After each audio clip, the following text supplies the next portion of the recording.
was in the room on the day that the Labour Party was actually formed all those years ago. He's written about that. He's here to tell you about his journey from Labour to being a UKIP PPC. His name is Blair Smillie.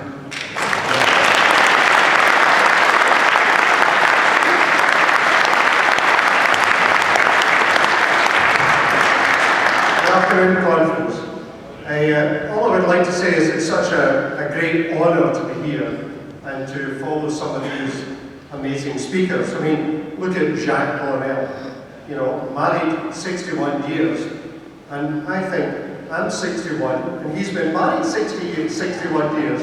Then I look at it and think maybe I'm too old to come into politics, and then I think I'm just a boy. So anyway, but all I can say is the excitement goes on and it goes on.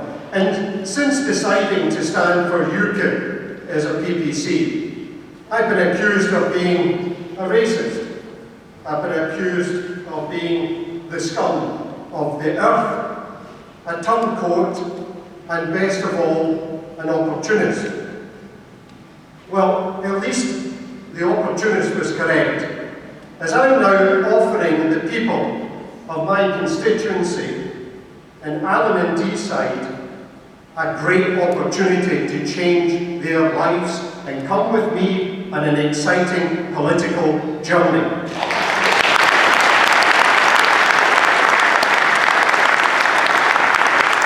What the Labour Party in Alyn and Deeside do not understand that they're dealing with someone who gets stronger as they get more personal. Isn't that great? And I can imagine my great-grandfather, who co-founded the Labour Party, returning to this life and nipping in to the local Labour headquarters. And he's being told that his great-grandson has now deserted them to join a right-wing, xenophobic and racist party. Then he would nip along, hopefully, to a UKIP shop and see for himself that New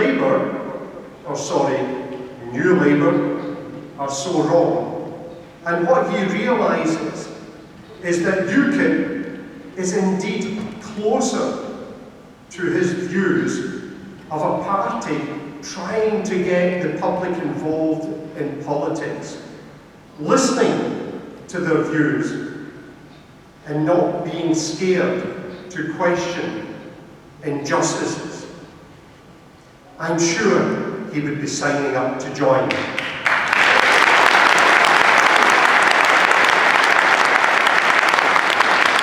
Over the last few months, I keep asking myself several questions. And why are Labour being so vindictive? And the reason is they can only attack our people and not our policies.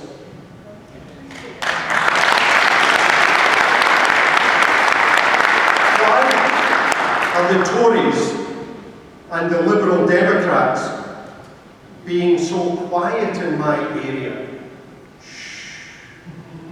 Because they know they're going to get annihilated in May, and they're running for cover.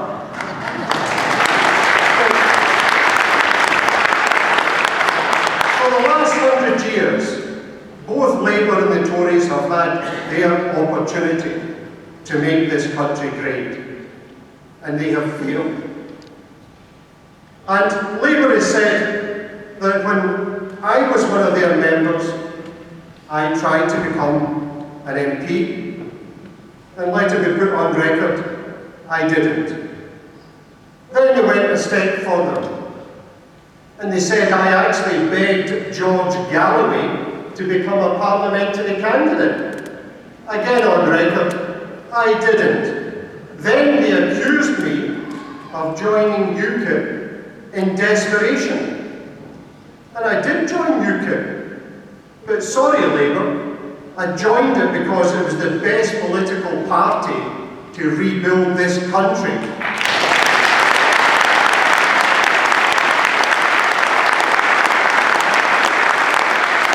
never have I sought the role in which I am very privileged to have. I was asked, and conference, I was delighted to accept. So let's look at the job that we have to do in the North West. Predominantly Labour stronghold. We have to show that indeed we are a party of the people, and I mean all the people, and that we are here to serve the people and to ensure that they will actually have a better life. And it's easy to say, and a lot more difficult to achieve. But by bit, it is certainly happening. In Shorten, in my constituency, we have actually brought politics to the high street. And boy, is Labour upset. Every day we have people coming in to join. Indeed, we have tripled our membership in a matter of 3 weeks. We are seeing firsthand why people want to vote UKIP. In my area of Shorten, which has always been Labour, suffers from the open border policy. And we have people who cannot get into doctors, can't get into dentists. We have empty shops which have been offered with free rates when established businesses are paying full rates. Specialist employment businesses are set up to ensure that Eastern Europeans are applying for the unskilled jobs. And the work of the job centres personnel is being held up. They're awaiting interpreters many times. And people who have lived in the community for all their lives are seeing this rapid change to their environment, and they don't like it.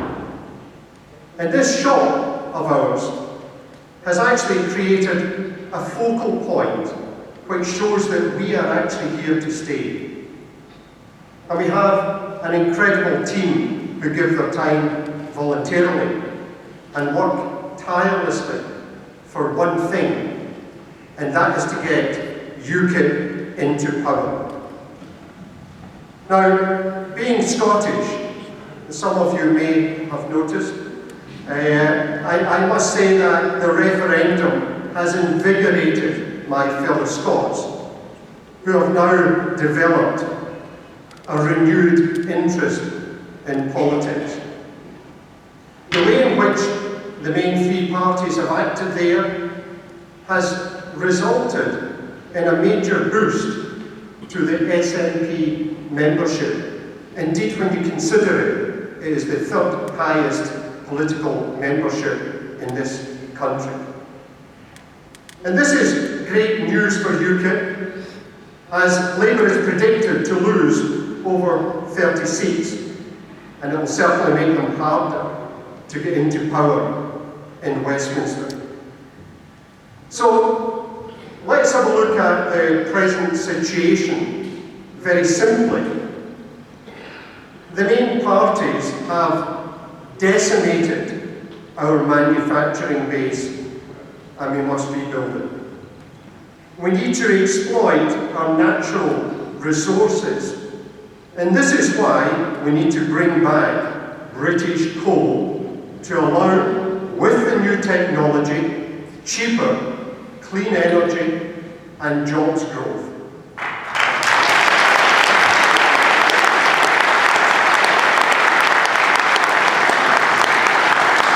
Cheaper energy will actually attract many manufacturing companies to come back to our shores.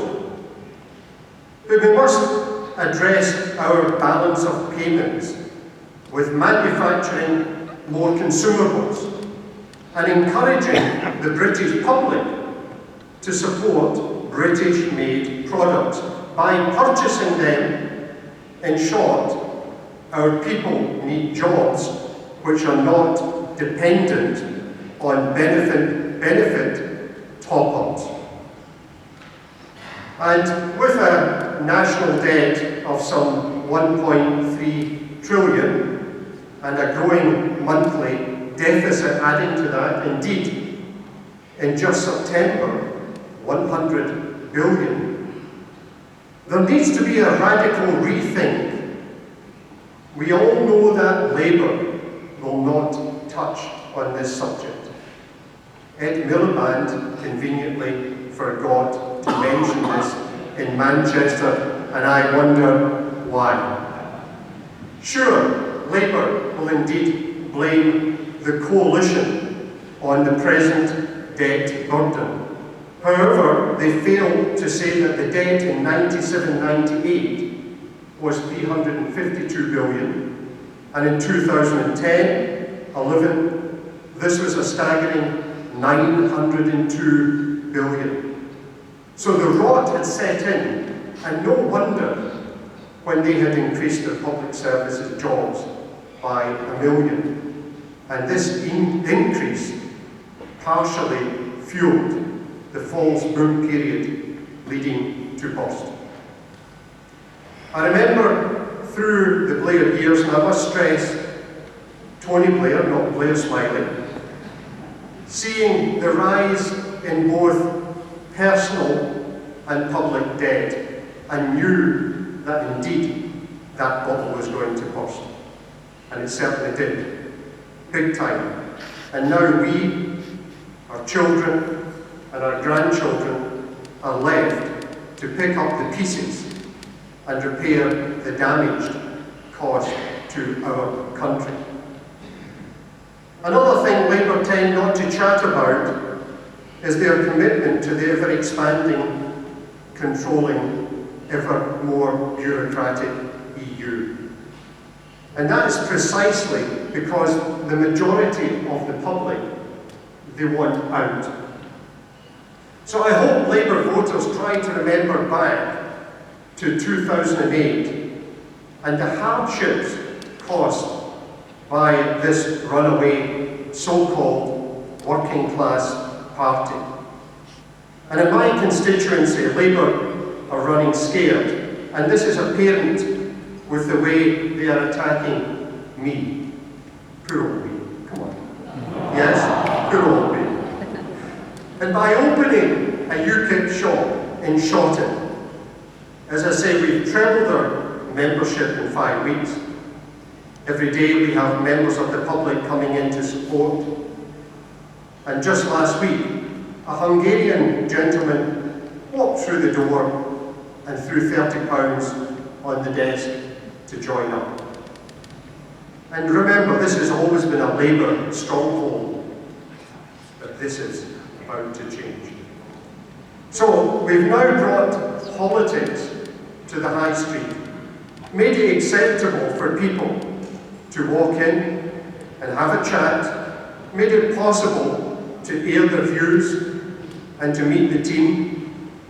And I promise these people that when we win the election for Alyn and Deeside next May, that we will always be there for them. So already we are working with other retailers in the high streets to form and develop the area and make it more attractive. And they are upset that newcomers, as I said, are getting free rates where businesses are having to pay the full rates. So finally, I sense a movement in politics which possibly started with the high-profile Scottish independence election with an 84% turnout. I sense a change in attitude in the people, that they want to take part in the running of their country. And finally, I sense a victory for UKIP. Thank you.